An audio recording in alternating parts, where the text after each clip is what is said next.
Hey everyone, hope everything is going well.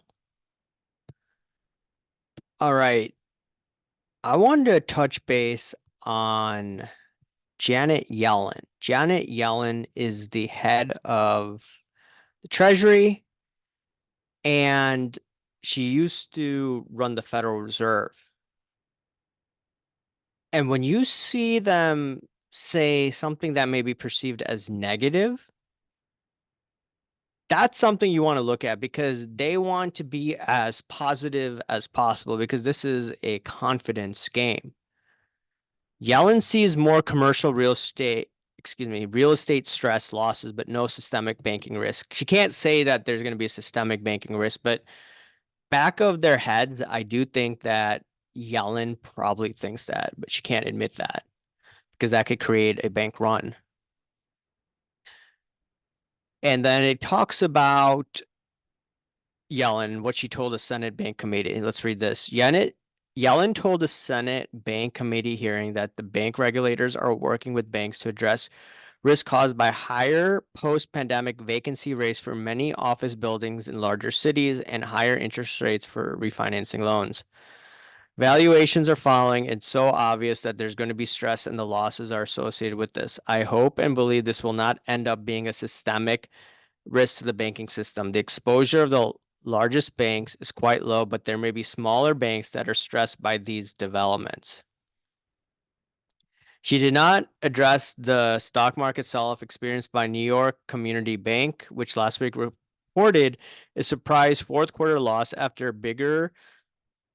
building bigger provisions for potential commercial real estate loan default. Wow, that's interesting. And if you just look at uh I think it's Avi Gilbert, Safer Bank. Let's see this. Safer Bank research articles. He talks a lot about the CREs over here, and he goes into all the ins and outs. And all of you should be looking at this website right now because we have a lot of issues. And he talks a little bit about what's going on with this particular bank and other banks as well. Let's take a look at this. And he's just talking about even his parents. And he's convincing his parents to move his money to a bank that's most likely safe. And I'm going to read a little bit about Deutsche Bank. Okay. Deutsche Bank also reported fourth quarter results last week. The bank's loss provisions were the highest since second quarter of 2020, mainly due to U.S. CRE loans. As the chart below shows, U.S. CRE CLP is almost double in Q4 compared to Q3.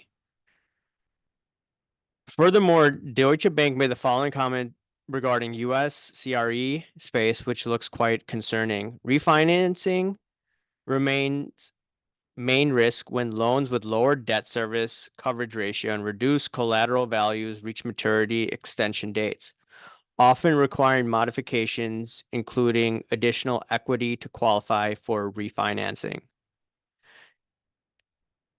It may sound quite unexpected, but even Asian banks started to post losses due to US CRE lending.